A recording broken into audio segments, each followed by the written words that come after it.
La palabra con nosotras, con nosotros. Una reflexión de la palabra cotidiana en diálogo con el acontecer de la comunidad.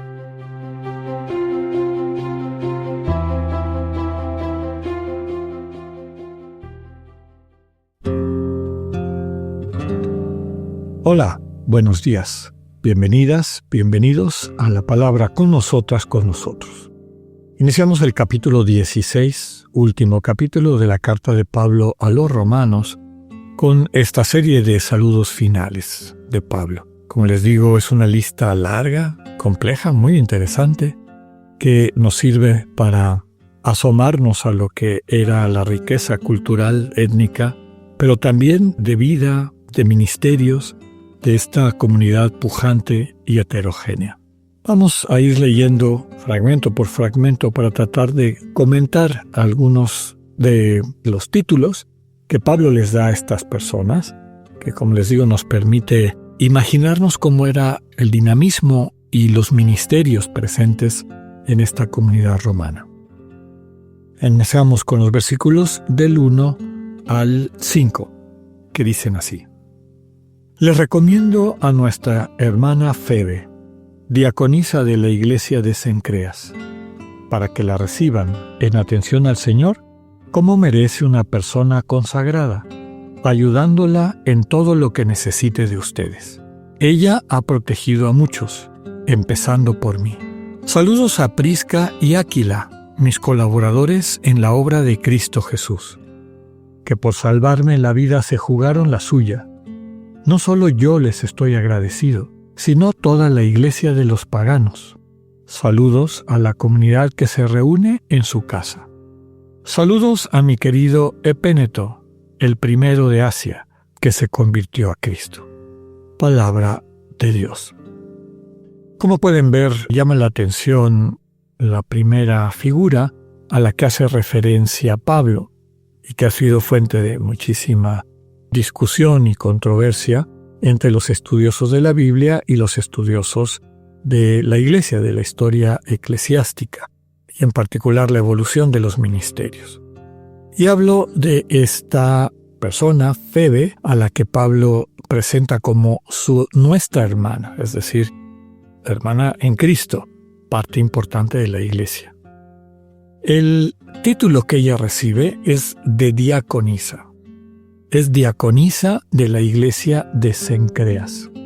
La controversia, digamos, en los estudiosos de la Biblia y de la historia eclesiástica es si este título de diaconisa, que tal cual aparece así en el texto original de la carta en griego, se refiere a un ministerio o se refiere a un servicio, una labor que desempeñaba. En esta época no sabemos qué tan claro estaba entendido como un ministerio, digamos, que implicara una ordenación como la entendemos hoy en día, o era parte de los servicios que cada comunidad tenía.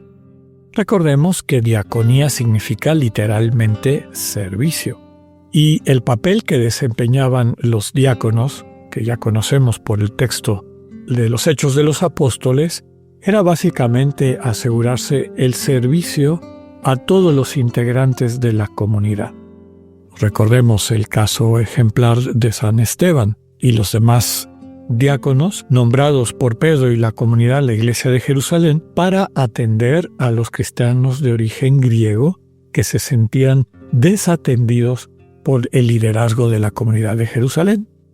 Entonces, Pedro, a nombre de este liderazgo, de los apóstoles que encabezaban esa comunidad, pues subraya que más que descuidar lo que siente que a ellos les correspondía, que era la transmisión de la buena noticia, pues le encomendaba a estas personas elegidas de entre la comunidad de lengua griega y de origen griego, es decir, de la diáspora, que atendieran a las viudas, a los huérfanos, a los necesitados de esta comunidad. Es probable que Febe fuera parte, digamos, su servicio tuviese algo que ver con eso, en la iglesia de Cencreas.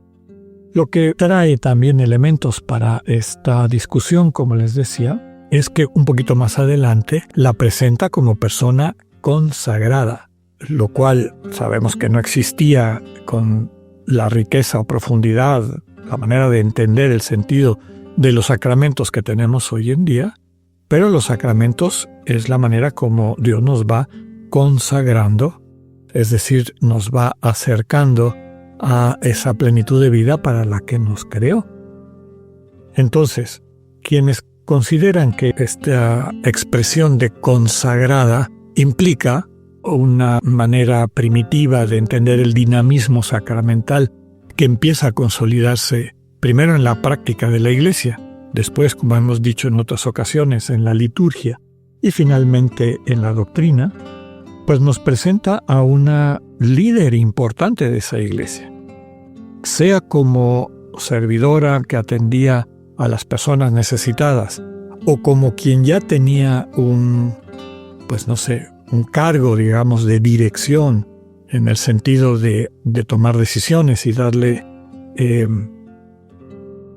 sentido al trabajo conjunto de la comunidad de Cencreas, pues Febe es una figura tan importante que viaja sola, está yendo a Roma, seguramente por alguna situación propia del dinamismo de las comunidades cristianas, y Pablo le dice que les pide que la ayúdenla en todo lo que necesita de ustedes. Y termina subrayando que ella ha protegido a muchos, empezando por Pablo. Esta última parte, pues, viene a ayudar a quienes argumentan que más que un cargo jerárquico, digamos, dentro de la comunidad de Cencreas, es un servicio que desde luego tiene autoridad y sobre todo autoridad moral por la congruencia de vida con los valores del Evangelio que Febe ha mostrado. El siguiente saludo es, como comentábamos, a una pareja muy querida por Pablo, Prisca y Áquila, a quienes describe como sus colaboradores en la obra de Cristo. Recordemos que tenían el mismo oficio de Pablo. Eran personas que tejían, que cosían, que fabricaban tiendas. No solamente tiendas para viaje, tiendas que servían, tiendas de campaña, se entiende, para estar en camino de viaje, sino que en muchas casas pues había eso en los patios, etc. Se utilizaban para ampliar el territorio o la superficie que estaba protegida en una casa para guardar cosas. Eran colegas en este oficio, pero también en la fe en Cristo. Nuevamente, muchos exégetas, y ya lo veremos en una serie de parejas a las que Pablo se dirige más adelante, lo normal en las comunidades y en la forma, el estilo epistolar como se escribía en las cartas en aquel entonces, siguiendo la estructura también patriarcal de la sociedad, siempre se ponía al marido antes que a la esposa.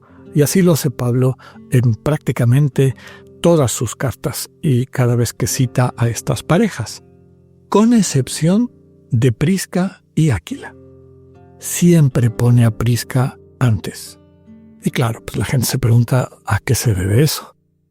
Algunos autores consideran que esa distinción de Prisca implica un tipo de preponderancia, de liderazgo dentro de la propia comunidad. Como ya sabemos, lo veremos más adelante, es parte de lo que encontramos en el versículo 5. Las comunidades se reunían en casas de quienes las lideraban, quienes ejercían este papel de convocar y acompañar, de consolidar en la fe. Y que probablemente en ese entorno, pues Prisca era la que tenía, digamos, una voz más de mayor liderazgo o de conducción. Les reconoce y les agradece que estuvieron dispuestos a entregar su vida para defender la vida de Pablo, por los relatos que nos transmite los Hechos de los Apóstoles. Mañana seguiremos con esta lista de saludos de Pablo a la comunidad de Roma. Que tengan un buen día, Dios con ustedes.